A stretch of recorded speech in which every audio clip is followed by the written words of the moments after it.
Hey there everyone, and welcome back to Utility Sports. Thanks again for supporting our channel. It means so much to us here. You guys have no idea how thankful we are. We're almost at 3,000 subscribers. So before we jump into today's video, hit that like button. That would do a lot for us here at Utility Sports. Makes us know you like the content that we've been posting.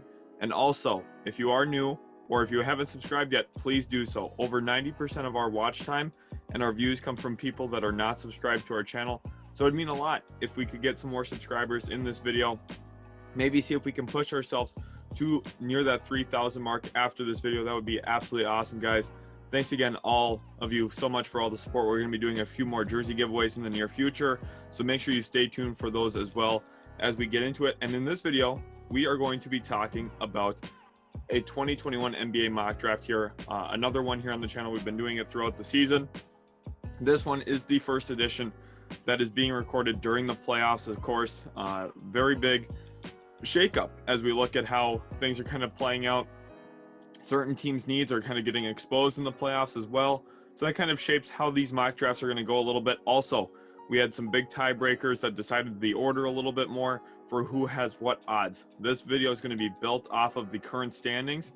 Obviously, we don't have the lottery done quite yet, so we don't know the top 14 order for sure. But I just did it based off the current standings because I think that's the best way to do it. So keep that in mind as we go. The order is subject to change. So now let's jump into the video here.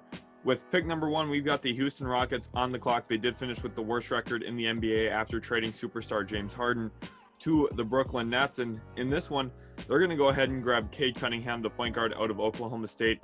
I think he's just far and away the safest pick here at pick 1 in this year's draft. He shot 40% from 3 at Oklahoma State. I thought that was going to be the only question mark in his game, to be honest. Now, some people look at him and say maybe he doesn't have the athleticism or the quick first step to be a true superstar in the NBA, and I understand that criticism a little bit.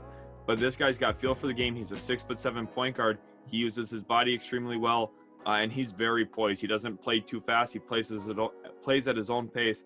A comparison that I think people are going to start really seeing in him is Luka Doncic. Now, he's not going to be Luka in terms of shot creation potential, and I don't even think he's going to be the passer that Luka is. But in terms of the way he uses his body to get to his spots, score the basketball, doesn't look like he's ever rushing. Defenses don't speed him up. Cade Cunningham brings all of that to Houston, and now we've got 2 phenomenal point guards in the state of Texas, 3 if you count DeJounte Murray. Texas is loaded in the backcourt. Houston Rockets get a lot better here with Cade Cunningham. I know that they have John Wall. At this point for Houston, it's not about fit on the roster. It's about getting the best player available. And I believe Cade Cunningham at this point is the safest and best player available for the Houston Rockets at pick 1 if they do end up winning the lottery. Now at pick 2, we got the Detroit Pistons here, who also have a 14% chance to win the lottery. So it's very possible down the road we could see them at pick 1. So make sure you guys are subscribed for our future mock drafts as well. But here, I'm actually going to have them go with center/forward Evan Mobley. This is kind of a big split here between Pistons Twitter. A lot of Pistons fans feel one way or another about this. Some want Jalen Green, the guard from G League Ignite, and some want center or forward Evan Mobley to come in. I know that a lot of Pistons fans really like Isaiah Stewart. I think he's kind of a back-end center in the NBA, to be completely honest with you guys. But I think Evan Mobley coming in would definitely shore up that front court. And then you're looking at a very quality front court moving forward. I think that Isaiah Stewart can be a starting level player in the NBA. I'm not suggesting he isn't. But you're looking at Evan Mobley being the better one of the two. There, no question. He can fit as the 4. Isaiah Stewart also being able to step out, shoot a couple threes at a pretty high clip, even though it's limited shot attempts this year. Also makes this fit a little bit easier there in Detroit. The Pistons have to focus on grabbing best player. GM there, Troy Weaver, seems to have his eyes set on Evan Mobley, which makes me want to mock this a little bit more frequently than the Jalen Green selection. However, I think Jalen Green might be the better fit because I think that they need someone in the half court who can be a reliable scorer for them. But you're looking at a very nice filled out front court if they go with Mobley. You got Jeremy Grant at the 3, Mobley and Isaiah Stewart playing the 4 and 5 positions respectively. And that's a very good combination. Mobley can really protect the rim, averaged over 3 blocks a game in the Pac-12 this year for USC. Phenomenal prospect, phenomenal athlete. He's going to be like Bam Adebayo a little bit with his mobility, switchability, everything he's going to bring at the big man position. He's going to be a phenomenal player in the NBA for a long time, and Pistons fans should be excited about getting Mobley here at 2. At 3 now, we've got the Orlando Magic here. Of course, they went into a tailspin down the stretch of the year after trading both Evan Fournier and Nikola Vucevic. Also traded Aaron Gordon to the Denver Nuggets. And I think now at this point for Orlando, it's about trying to get the best player available, regardless of fit. However, this player I think does fit in pretty well, and that's Jalen Green out of G League Ignite. I think that they need someone who's going to be a scoring option for them.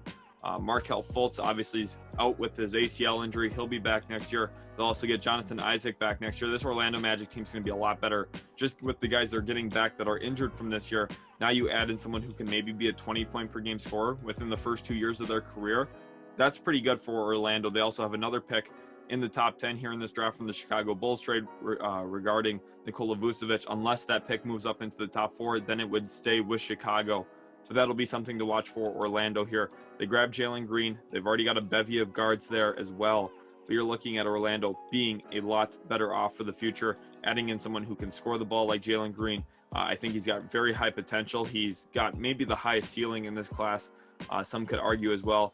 I'm a little bit more nervous about if he's going to reach that potential, unlike what we saw with the first overall pick, where I considered that more safe. I think Jalen Green's a little bit more risky, but at the end of the day, I think that this could pay big-time dividends for Orlando. Jumping into pick 4, and we have the first tiebreaker that we need to talk about here. The Oklahoma City Thunder won the tiebreaker over the Cleveland Cavaliers, securing them the 4th best odds in the draft to get the number 1 pick. That's a really big deal. Of course, Oklahoma City has a chance as well to get Houston's pick if it falls to number 5, because it's only top 4 protected. It's a 48.6% chance that the Rockets pick does fall to 5. So we could see possibly Oklahoma City with 2 top 5 picks in this year's draft. Could be a massive start to their rebuild. And we'll see here now if we can go on and see who they take. And I have them going with guard Jalen Suggs out of Gonzaga. I think the big thing is Shai Gilgeous-Alexander's asked to do so much there. And I think Sam Presti needs to make a move that'll help Shai Gilgeous out somehow, some way. You either need to bring in a wing who can score the ball, or you need to bring in a guard who can handle the rock, take some of that offensive pressure off. I think that about Shai Gilgeous, 85% of Shai Gilgeous-Alexander's buckets this year were unassisted. That's unacceptable. The Oklahoma City Thunder, they've found some nice players. Pokusevski, I think he's got a nice future ahead of him. Theo Maledon, I think he's going to be a long-term NBA player. I don't necessarily know if I see him as a full-time starter, though. Lou Dort has really taken steps forward. But outside of Shai Gilgeous-Alexander, none of those guys really are self-creators. Pokusevski, of course, a very interesting prospect, can pass the ball fairly well, especially in transition. Is prone to a turnover here and there, but I think he'll develop in those areas. But at the end of the day, those players aren't going to take the pressure off of Lou Dort, or off of Shai Gilgeous-Alexander, rather. Instead, Jalen Suggs will be the player helping Shai Gilgeous-Alexander out the most there in Oklahoma City. Moving now to pick 5, the Cleveland Cavaliers did not come up ahead of the tiebreaker. Very possible still, though, that they could move up in the draft lottery. We'll see where they end up landing. But here at 5, they go with forward Jonathan Kuminga, who I think is a perfect fit into this roster. I think that they need someone who can be a two-way wing with real offensive potential. Last year, they took Isaac Okoro, 5th overall. I think Okoro's a very unique player, pretty good attacking the rim, off backdoor cuts. Also a phenomenal defender, in my opinion. I think he's going to really, really blossom in years 2 and 3 of his career as a defender in the NBA. But Jonathan Kuminga, he's going to come in, give you a little bit more of that Paul George prototype, which is, I think, what the Cavaliers need. They need someone who can create for himself as a wing, also someone who can take some of that pressure off the backcourt there in Darius Garland and Colin Sexton. Kuminga is going to be a fun player to watch in the NBA. This top 5 is very, very strong in this year's class. Some consider it to be a top 5 only class. I don't think that's true at all. I think that there's a lot of other good players outside the top 5, and I think it's possible maybe one of these guys slip with how some of the stocks are rising for other players as well. But I would not be surprised at the end of the day if these are the top 5 in this order, or maybe a little bit of flipping, maybe Jalen Green before Mobley, maybe Kuminga before Jalen Suggs, or vice versa. We'll see exactly how that plays out on draft night. But the Cavaliers got to be very happy about grabbing Kuminga here. He fits perfectly into what they need. And we're seeing the Cavaliers really starting to add up quite a bit of talent. We'll see if it ever translates to winning in the near future. Pick 6, now we have the Golden State Warriors. This pick comes from the Minnesota Timberwolves in the trade revolving around D'Angelo Russell and Andrew Wiggins, of course.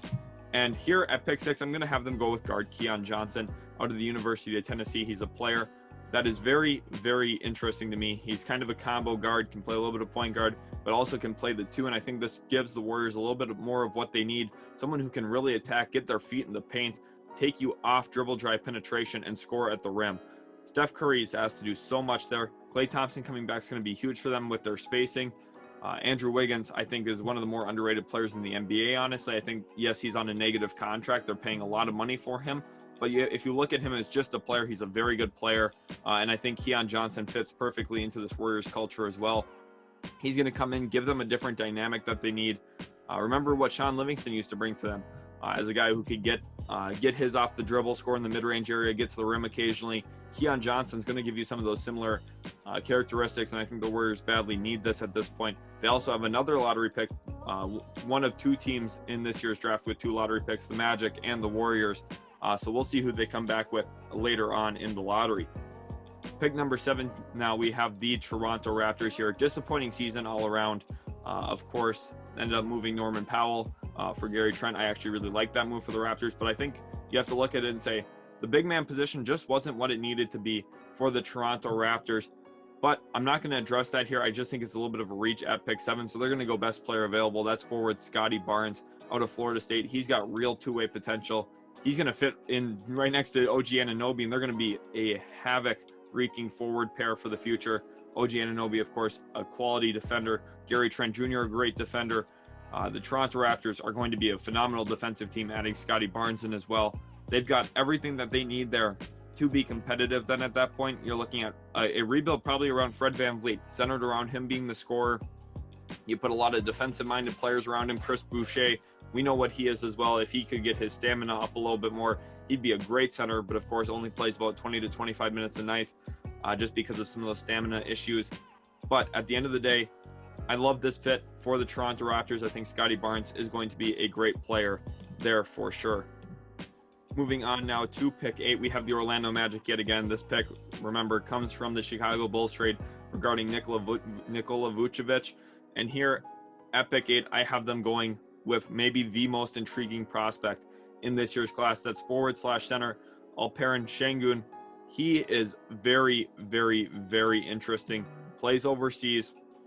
And I think you could look at him maybe being the most talented player in this year's class when it's all said and done, based on what he already has in his bag as a young player. I believe he's 18 or 19 years old on draft night. He's going to be very, very, very fun to watch.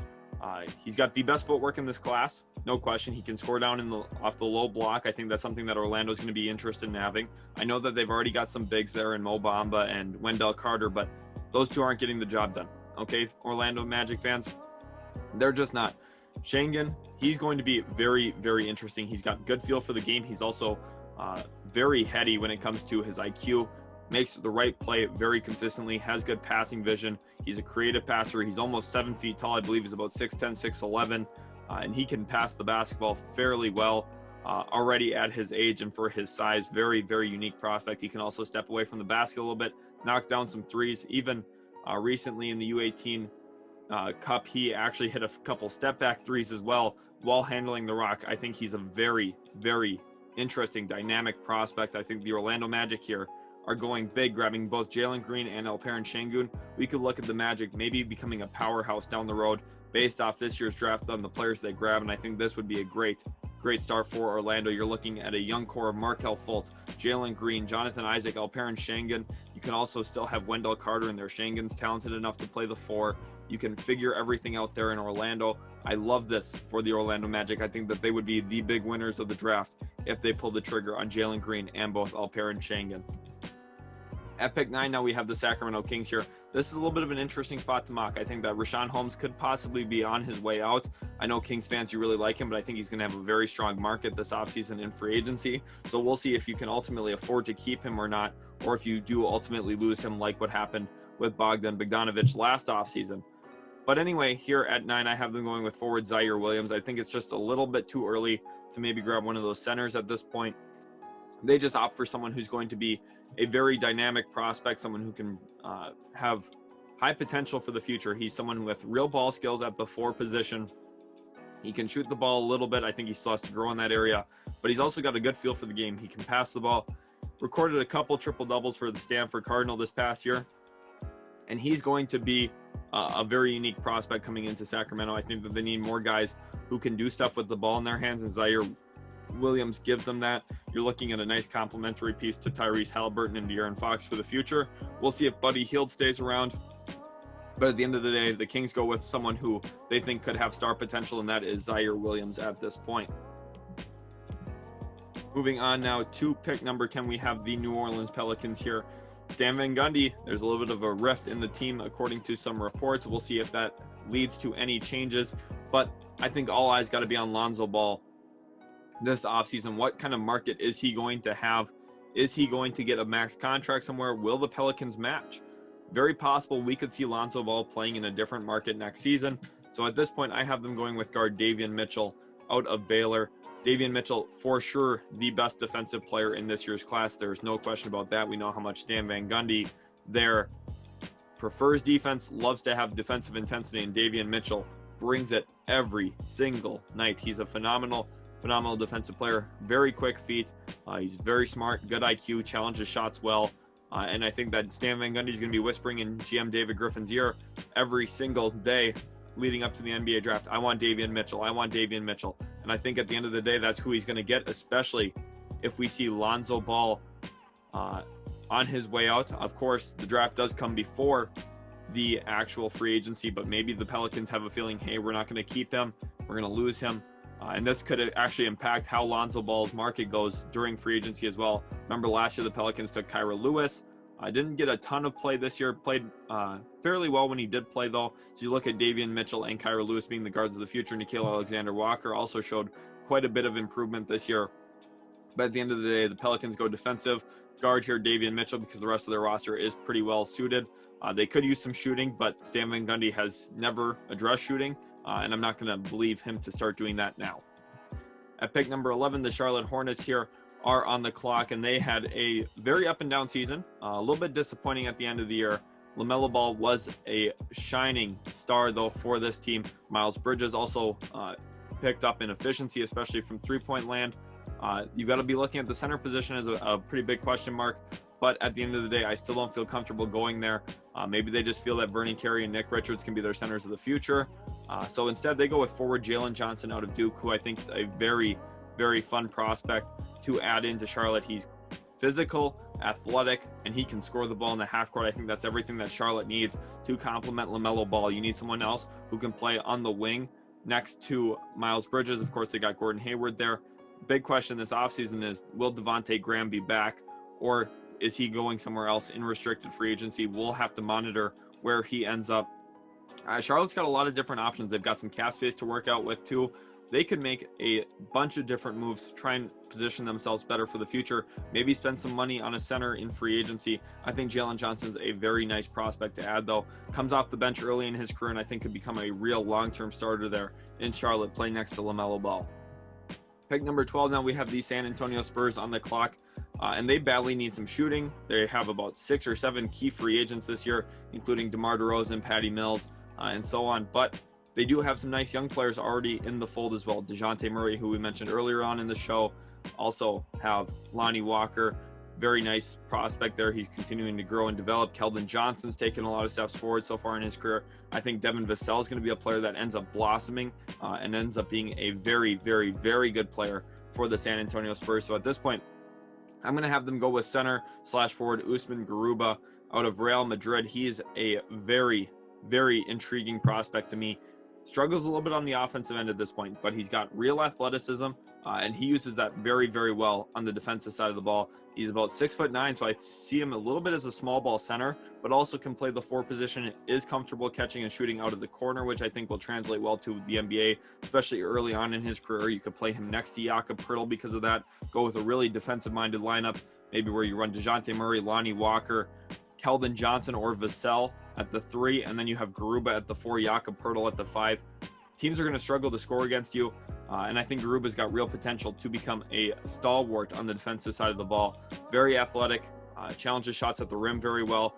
I think he's got to grow offensively a lot. He's not near a finished product on that end of the floor, but I think the Spurs here go with some athleticism, go with someone who could really develop into a very, very nice player for the future. Usman Garuba is the pick here at 12.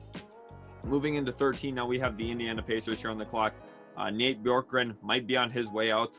The president there in Indiana was not committing to him long-term. We'll see exactly what the Pacers do if they look to replace their recently hired head coach from last year. But at pick 13, they go with a star in the making, in my opinion. That's guard Josh Giddey out of the NBL, played for the Adelaide 36ers. The Australian-born player is very, very intriguing to me as well. I've been very high on Giddey throughout this entire process. I had him near the lottery while everyone else was looking at him as a second-round talent. He's had 3 triple-doubles over there in the NBL, playing against grown men, professional athletes over there in another country. We saw how certain players coming from these areas really translate well to the NBA, actually. More often than not, especially in the lottery, these guys come over and are impact players almost immediately. I think Josh Giddey is going to be another example of that. I think the Pacers are going to be looking around in the trade market. TJ Warren could be on his way out. Very possible Malcolm Brogdon could be on his way out.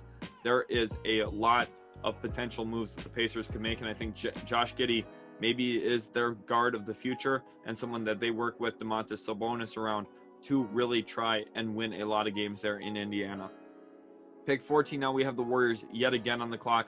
Remember, they went with guard Keon Johnson earlier on, and now they're going to come back and grab another guard, actually, because of how the way the board fell. They go with guard Moses Moody out of Arkansas, and this guy can really shoot the ball. He fits perfectly into what Golden State wants to do, spacing the floor for Steph Curry, and I think he could also fit really well with Keon Johnson for the future. They've got James Wiseman there, their young center, of course.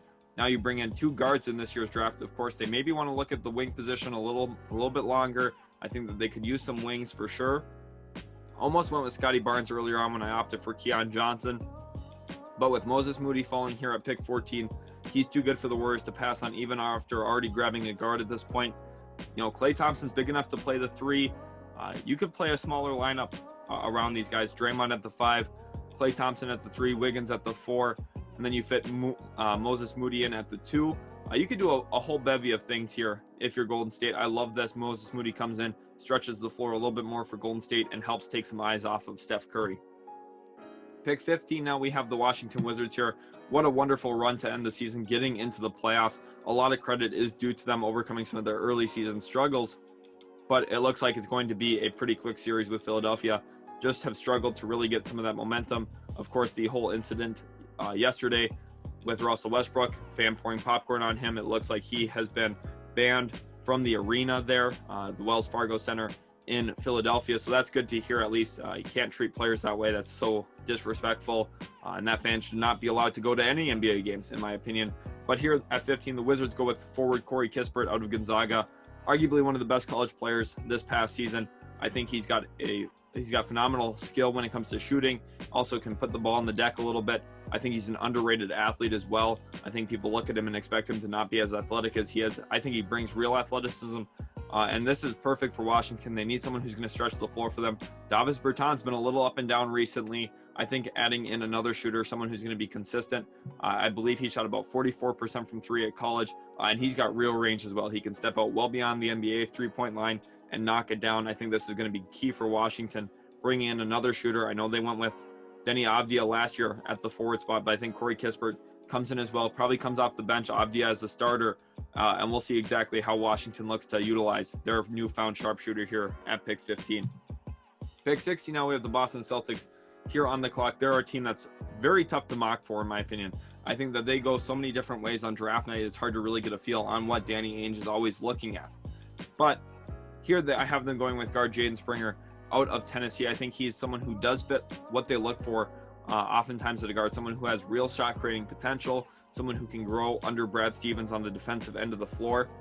They've shown time and time again that they can develop players both offensively and defensively. I think Jaden Springer is going to be the latest example of that. This Tennessee Volunteers team has produced a lot of different NBA level players. They took Grant Williams a few years back from there, and now they come back to Tennessee, grab Jaden Springer. I like this pick a lot for the Boston Celtics for the future. Pick 17, now we have the Memphis Grizzlies here. Another team that went on a great run down the stretch of the year, ended up moving up to pick 17 because of their recent winning streak. also winning 2 playing games to get in a phenomenal playing game over the Golden State Warriors. And here at this point, they're going to take center Kai Jones, which many of you might be looking at that saying, why are they going with a big man? They've already got Jonas Valanciunas, they've got Jaren Jackson, and of course Brandon Clark as well. Why would they look at a center? It's because Jaren Jackson fouls out of a lot of games. I think he led the league in games fouled out of. That was 6. Constantly in foul trouble. Jonas Valanciunas has struggled a little bit in foul trouble. And that's part of how Taylor Jenkins uses them. He wants them to challenge shots at the rim. He wants them to be aggressive on the defensive end of the floor. It's going to lead to fouling a lot of the time. And then when the Grizzlies have Valanciunas go out of the game, or when they have Jaren Jackson go out of the game, they're a little lackluster. So I think adding in someone else who's going to be able to play real center minutes for them is going to be key there in Memphis. Kai Jones also was able to step out and shoot the 3 ball fairly well this year, showed phenomenal growth in that area. Now, one of the question marks is he's only started 14 games, but he was 6th man of the year there for Texas this past year. We'll see exactly how Kai Jones fits into the draft. I think he's someone who could go as high as maybe pick 8, pick 9, or pick 10, but also could fall all the way down to possibly pick 20. He's a little bit hard to mock right now at this point, just because even though he's a sophomore, we don't have like a full body of work on him, I feel. And I also think that there's a big gap in how certain scouts are going to view him for the future. Pick 18, now we have the Oklahoma City Thunder on the clock yet again. Remember earlier on they grabbed Jalen Suggs at pick 4, and now at this point they're going to come back and take another big-time swing on forward BJ Boston. He struggled mightily this past year for Kentucky. Me mocking him 18th overall isn't dismissing that. I know he played like a 2nd-round pick at best last year, but he's got real potential. Was ranked 4th in his high school class coming into college. Struggled a little bit at Kentucky. I'm not going to deny that. Shot only 35% from the field. He's got to improve from an efficiency standpoint, but clearly efficiency does not scare Sam Presti on draft night. Alexei Pokusevski has struggled with efficiency this year for them. They've had a few guys who just haven't played efficiently. It's about development there. It's about trying to take some risks. When you have 34 draft picks over the next, 7 years, was it? You have some opportunities to take swing and misses. And BJ Boston is that for Oklahoma City. I think that this is a good move for Oklahoma City. If you hit on this, you're looking at a nice young trio of Shai Gilgeous-Alexander, BJ Boston, and Jalen Suggs moving forward. That would be very, very scary if BJ Boston ends up being a hit here at pick 18. We'll see how his career plays out, though, moving forward. Pick 19, now we have the New York Knicks here on the clock. They are tied 1-1 in their series with Atlanta at the time I'm recording this. Very big win. Derrick Rose played very well in that game. And here, I'm going to have them go with guard Jared Butler. I think that I've got some question marks for them for their future. Derrick Rose is a free agent. Alfred Payton's a free agent this offseason. Frank Ntilikina is a free agent this offseason. Their guard position's in question for me. Going with Jared Butler brings in some of that winning culture that the Knicks are all about right now. They're all about winning. Tom Thibodeau wants to win. I think Jared Butler brings in that defensive identity as well, coming from Baylor. He's a perfect fit into that Knicks locker room, in my opinion, and I think he's going to help continue escalating the Knicks moving forward. Pick 20 now, the Atlanta Hawks here are on the clock, and this is a pick I've absolutely fallen in love with in recent weeks, and that is guard Cameron Thomas from LSU, going 20th overall to the Atlanta Hawks. Looking at this Hawks team, they struggle, quite frankly, when Trae Young's not on the floor. They need someone else who can put the ball on the deck, get others involved in the offense, but also, most importantly, score the rock. Lou Williams gave them a little bit of that. Sometimes at the end of the 3rd quarter, he goes on his own little runs, which is key for this Hawks team. However, he's a free agent at the end of the year as well. The Hawks need to look at finding someone who's going to play guard behind Trae Young for the future, and I think Cam Thomas fits perfectly into that 6-man mold. You can kind of look at him being maybe a little bit of a Jordan Clarkson spark plug for a team. He scores the ball very, very well. He did it all year for LSU in the SEC, led all freshmen in scoring, and I think he's a phenomenal option for the Atlanta Hawks if he's on the board here at pick 20. Pick 21, we have the New York Knicks again. They just went with Jared Butler, the guard out of Baylor, and I'm going to actually have them go with another guard here, I would assume new, out of Illinois. And you might be wondering, well, why? I already mentioned that Alfred Payton's a free agent. I'm just not sure if he's going to be back or not. I think that they would want him back, but we'll see if a deal does get done. I don't think Frank Ntilikina is going to be back in New York, and we'll see what Derrick Rose's market looks like after this playoff run. We'll see if he buys himself a big-time contract somewhere, maybe north of $15 million a year possibly. Could be what we see for Derrick Rose. I would assume New comes in then at this point, and him and Jared Butler are going to be very similar players for the Knicks, but it fits so well into what they're looking for. I'm confident that one of these two picks will be right, at least if they're both available when the Knicks are picking during the 2021 NBA draft. I think that they're looking heavily in the backcourt at this point. Nerlens Noel's played so well for them. Mitchell Robinson, of course, we know what he brings them as well. I feel like they think their front court's filled out. I feel like their front court is filled out. I think that they just need some more guards, especially players who can play the point guard position, handle the ball a little bit, and also take some pressure off of Julius Randle. I think Dosunmu and Jared Butler can both do that there in New York. Pick 22, now we have the Los Angeles Lakers on the clock. Of course, a little disappointing. They tied up the series, though, 1-1 with Phoenix. Some real questions there for the Lakers moving forward if they do not end up winning the series against Phoenix. But at this point, we'll see how that series plays out. And here, I have them going with guard Tre Mann out of Florida. He's someone who can really take some pressure off LeBron James as a distributor and also as a scorer in the half court. And the Lakers, your eyes have to turn to Dennis Schroeder, who's a free agent this offseason. He already turned down an extension from them reportedly.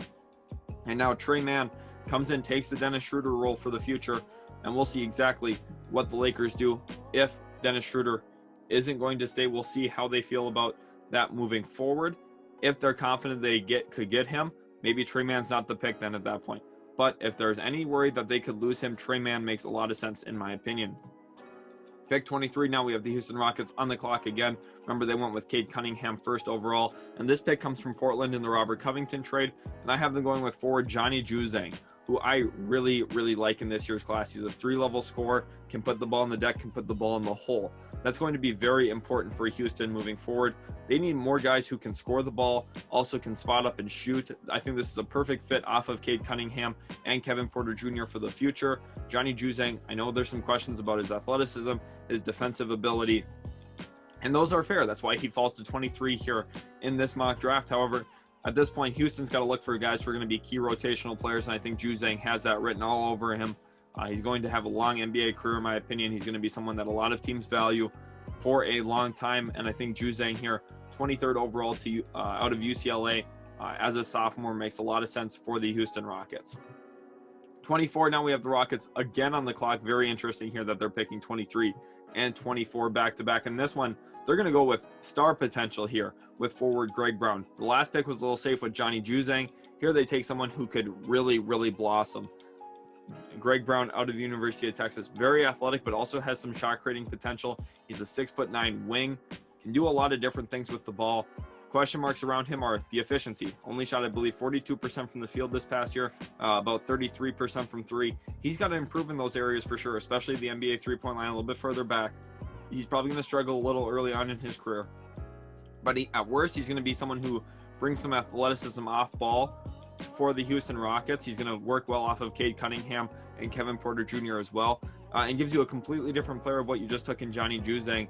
Gives the Rockets a little bit of lineup flexibility, can play him at the 3 or the 4, and very possible that we see Greg Brown emerge moving forward as a very nice player in the NBA. Now, Rockets fans, I know you're sitting here saying, you just spent 2 picks back-to-back and didn't grab us a center. What are you doing? We lost every game when Christian Wood didn't play. We need a center. Trust me, I get it. But at this point, I've done this mock draft so many times. I know where the strength of the center class is, and it's just not here at the back end of the first round. With your early second-round pick, you're going to be able to grab one there. I would just wait, if I'm Houston, until pick 31 or 32, wherever you end up landing with your second-round pick, and take a center at that point. There's not going to be a lot of drop-off, in my opinion, from the centers here at 24 that you might take compared to the one you take at 31. Moving into 25 now, we have the LA Clippers here on the clock. They're down 2-0 at the point I'm recording this to the Dallas Mavericks. I just don't think that series is done yet. The Mavericks have been shooting phenomenally. They shot 47% from 3 in game 1, 52% in game 2. Clippers, you know, they've been close in those games with the Mavericks shooting historic numbers. If the Mavericks come down to earth a little bit, the Clippers could still survive this series. I wouldn't rule them out quite yet. However, it's going to be an uphill battle. I'm not saying it's going to be easy, and I'm not guaranteeing the Clippers win either. I think right now the Mavericks have to be the favorite to win that series, but I don't think it's over yet. We'll see how Game 3 goes on Friday night. But at this point, 25, I have the Clippers going with guard James Bouknight, who fell a little bit in this mock draft. Usually looked at as a top 20 player, falls to 25 here, and I think the Clippers just go best player available. James Bouknight trying to build up maybe some trade value, trade pieces for the future to try and really reshape this roster. If they don't win this year, Kawhi Leonard could be on his way out. That'll be the key storyline of the offseason. If Clippers lose in round 1, is Kawhi Leonard going to leave? He will for sure opt out of his player option, but will he do so to stay in Los Angeles? I'm not quite sure yet at this point. We'll see exactly how that plays out. Make sure you guys are subscribed so you don't miss out on that content moving forward. Pick 26 now, the Denver Nuggets here on the clock, and they're going to go ahead and take someone who has maybe some star potential in Josh Christopher. Reminds me a little bit of Kevin Porter Jr., how we saw his whole career play out. Spending some time in the G League is going to be really good for Josh Christopher, and I think the Nuggets are going to utilize him in that way. They're going to let him come in, and they also have some question marks about the guard/forward position for the future. Will Barton, I'm not sure if he's going to be around long term. Of course, Jamal Murray is going to be rehabbing from that ACL. Christopher could have a role early on, but I also think it would be good for him to maybe get some time in the G League, be utilized as a number 1 scoring option. Real questions about his efficiency, especially from three-point line. Only shot about 29% from 3 this past year for the Sun Devils in Arizona State, but at the end of the day, Christopher has potential. I think he's someone who can really score the rock if he's given the opportunity to, and we'll see if Denver is the landing spot for him on draft night. Pick 27 now, we have the Brooklyn Nets here, and they're going to go with forward/center Rocco Perkachin, which maybe is a surprise pick to you guys, because you might be thinking, well, this is their window. Why would they go with someone who's maybe a little bit more of a development project coming out of Croatia? Well, this kid can play. First of all, he was the MVP over there in the Croatian league, in their U18 league, and I think that this guy has a lot of potential for the future. I think the Nets look at maybe expanding their window a little bit, taking someone who's going to have massive trade value down the line, in my opinion, someone who a lot of GMs might look at as a very talented big who fits into a lot of systems. I think he's someone who's going to be able to handle the rock as a big man, can step out, shoot the ball as well, has a pretty solid post arsenal. He's a little bit of a downgraded Alperen Şengün at this point, in my opinion. I think grabbing him here at 27 could have really good value. Some of these Eurostash players, some of these players coming from overseas, are a little underscouted and therefore undervalued in the draft. Grabbing them late in the first round could bring a lot of value down the road. Look at what happened with Nikola Jokic. Now, Perkachin will not be Jokic, okay? I'm not saying that he will be, but at the end of the day, you get some good value here at 27 for the Brooklyn Nets, who don't have a lot of needs. They don't need to address anything immediately. Why not take someone who's going to be a good player for them down the road, possibly? Pick 28, now you have the Philadelphia 76ers here on the clock. I'm going to have them go with forward Franz Wagner out of Michigan. His brother plays in the NBA, of course, Mo Wagner. And Franz, I think, brings in a little bit of that winning culture as well, coming from Michigan. He's also someone who's going to bring some toughness on the defensive end of the floor. Philadelphia, I'll be surprised if they have their pick on draft night. Daryl Morey hasn't made a first-round pick since 2015 when he took Sam Decker. We all know how that played out. But Franz Wagner, I'm just not sold on him necessarily as an all-around player. He falls to 28 in my mock draft. I know some people like him a lot higher. I'm a little bit more reserved on him. But I think at the end of the day, he's going to probably carve out a quality career in the NBA. It's definitely worth a first-round pick. Pick 29 now, the Phoenix Suns here on the clock, and they're going to go with forward Jeremiah Robinson Earl out of Villanova. He's a sophomore there, and I think he's just a very well-rounded player. Quality rebounder. I think he comes in, plays the 4 for Phoenix, sits behind Jay Crowder a little bit early on, and someone who can maybe develop into being a long-term piece for the Phoenix Suns. For them, they've already shown that they like to look at Villanova. Took Mikal Bridges a few years back. And this team is very, very well-rounded. Jeremiah Robinson Earl comes in and helps round it out a little bit more. I think Dario Saric is someone that they can maybe look to move on from down the road a little bit, and Robinson Earl is the complement piece to help them do that. Gives them a little bit of trade flexibility for the future. And with the final pick of the first round, before we get to it, I just want to urge you guys one more time, hit that like button or subscribe if you are new. It does mean a lot to us here at Utility Sports. Thanks again for tuning into this video. And the Utah Jazz go with guard Sharif Cooper out of Auburn. I know a lot of you really like Sharif Cooper, and I think he's an intriguing prospect myself. Really can pass the ball. That's his greatest strength. Now, he is a little undersized, only at about 6'1", maybe 6'2" on a good day, if you include his hair. Very slim as well. Probably 160 pounds soaking wet, maybe 165. He's small. He's going to get bodied a little bit early on. The Utah Jazz, however, have the infrastructure there where they can wait for him to maybe put on a little bit of weight, come in. He's a smart player. He's got good IQ. Now, sometimes the shot selection is a little questionable. He takes some tough shots, but he had to a little bit at Auburn. He's carrying that offense there.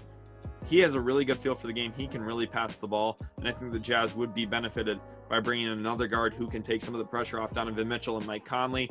Maybe run that second unit. I know that Joe Ingles and Jordan Clarkson do a lot there already, but bringing in someone who maybe you could tell, hey, we want you to be pass first, get the others involved, could be really good for this Utah Jazz team moving forward. Hopefully you guys did enjoy today's video. If you did, again, leave a thumbs up, subscribe if you are new, turn on that notification bell as well. It means a lot to us here at Utility Sports. Thanks again, guys, so much for watching. Hopefully you enjoyed the video. If you did, we'll catch you in the very next one.